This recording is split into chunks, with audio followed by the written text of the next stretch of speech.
Welcome to Spooky Stories and Creepy Tales, where I, Silas Darkwood, narrate stories of horror and dread. Tonight, An Inhabitant of Carcosa by Ambrose Bierce. A short but shattering tale of a weary traveler who awakens in a crumbling city shrouded in mystery, only to confront a truth that unravels his very existence. Listen closely, for the secrets of Carcosa may whisper your own forgotten fears. Dim the lights, pull up your blanket, and let the shadows of the ancient ruins draw you in. For there be diverse sorts of death, some wherein the body remaineth, and in some it vanisheth quite away with the spirit. This commonly occurreth only in solitude, such is God's will, and none seeing the end, we say the man is lost, or gone on a long journey, which indeed he hath.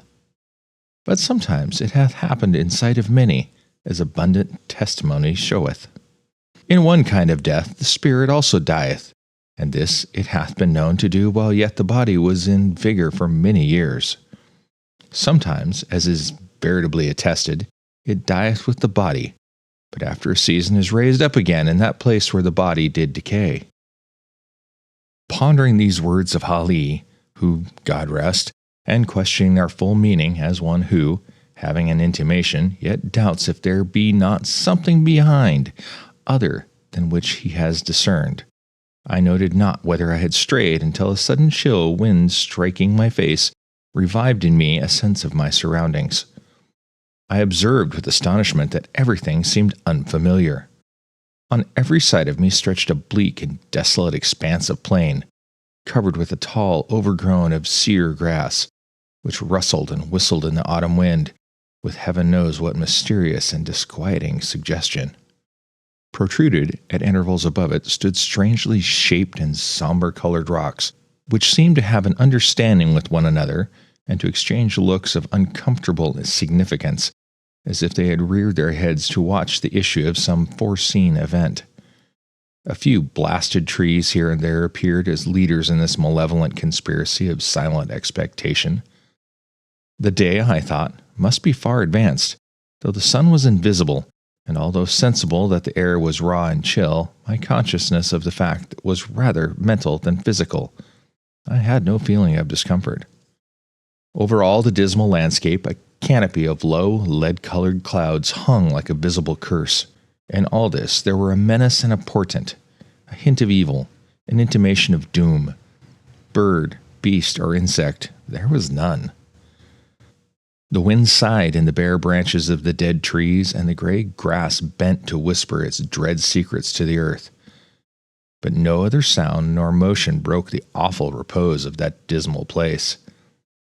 I observed in the herbage a number of weather-worn stones, evidently shaped with tools. They were broken, covered with moss, and half sunken in the earth. Some lay prostrate, some leaned at various angles, none was vertical. They were obviously headstones of graves, though the graves themselves no longer existed either as mounds or depressions. The years had leveled all. Scattered here and there, more massive blocks showed where some pompous tomb or ambitious monument had once flung its feeble defiance at oblivion. So old seemed these relics, these vestiges of vanity and memorials of affection and piety, so battered and worn and stained, so neglected, deserted, forgotten the place, that I could not help thinking myself the discoverer of a burial ground of a prehistoric race of men whose very name was long extinct. Filled with these reflections, I was for some time heedless of the sequence of my own experiences, but soon I thought, how came I hither? A moment's reflection seemed to make this all clear and explain at the same time, though in a disquieting way, the singular character in which my fancy had invested all that I saw or heard. I was ill. I remembered now that I had been prostrated by a sudden fever, and that my family had told me that in my periods of delirium I had constantly cried out for liberty and air, and had been held in bed to prevent my escape out of doors. Now I had eluded the vigilance of my attendants and had wandered hither too. To where? I could not conjecture. Clearly, I was at considerable distance from the city where I dwelt, the ancient and famous city of Carcosa. No signs of human life were anywhere visible nor audible. No rising smoke, no watchdogs bark, no lowing of cattle, no shouts of children play, nothing but that dismal burial place, with its air of mystery and dread, due to my own disordered brain. Was I not becoming again delirious there, beyond human aid? Was it not indeed all an illusion of my madness? I called aloud the names of my wives and sons, reaching out my hands in search of theirs, even as I walked among the crumbling stones and in the withered grass. A noise behind me caused me to turn about. A wild animal, a lynx, was approaching. The thought came to me, if I break down here in the desert, if the fever returns and I fail, this beast will be at my throat. I sprang toward it, shouting. It trotted tranquilly by within a hand's breadth of me and disappeared behind a rock. A moment later, a man's head appeared to rise out of the ground a short distance away. He was ascending the farther slope of a low hill whose crest was hardly to be distinguished from the general level. His whole figure soon came into view against the background of gray cloud. He was half naked, half clad in skins. His hair was unkempt, his beard was long and ragged. In one hand he carried a bow and arrow. The other held a blazing torch with a long trail of black smoke. He walked slowly and with caution, as if he feared falling into some open grave concealed by the tall grass. The strange apparition surprised, but did not alarm, and taking such a course as to intercept him, I met him almost face to face, accosting him with the familiar salutation, "God keep you." He gave no heed, nor did he arrest his pace. "Good stranger," I continued, "I am ill and lost. Direct me, I beseech you, to Carcosa." The man broke into a barbarous chant in an unknown tongue, passing on and away. An owl on the branch of a decayed tree hooted dismally, and was answered by another in the distance. Looking upward, I saw through a sudden rift in the clouds Aldebaran and the Hyades. In all this there was a hint of night, the lynx, the man with the torch, the owl. Yet I saw even the stars in absence of the darkness. I saw, but was apparently not seen nor heard. Under what awful spell did I exist? I seated myself at the root of a great tree, seriously to consider what it were best to do. That I was mad I could no longer doubt, yet recognized a ground of doubt in the conviction.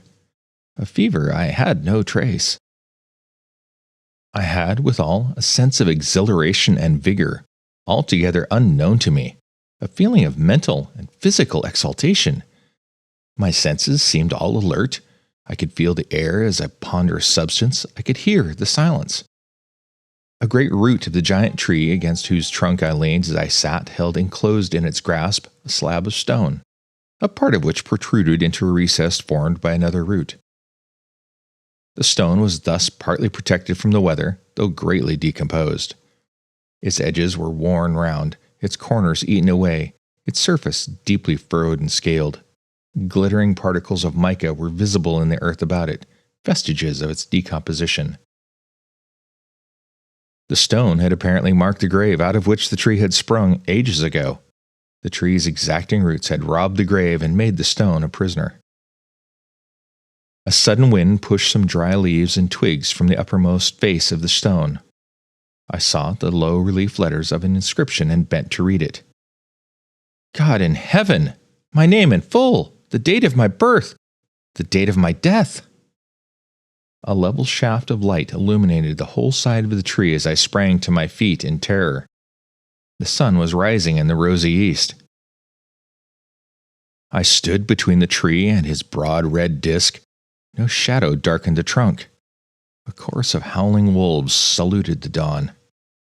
I saw them sitting on their haunches, singly and in groups, on the summits of irregular mounds and tumuli, filling a half of my desert prospect and extending to the horizon.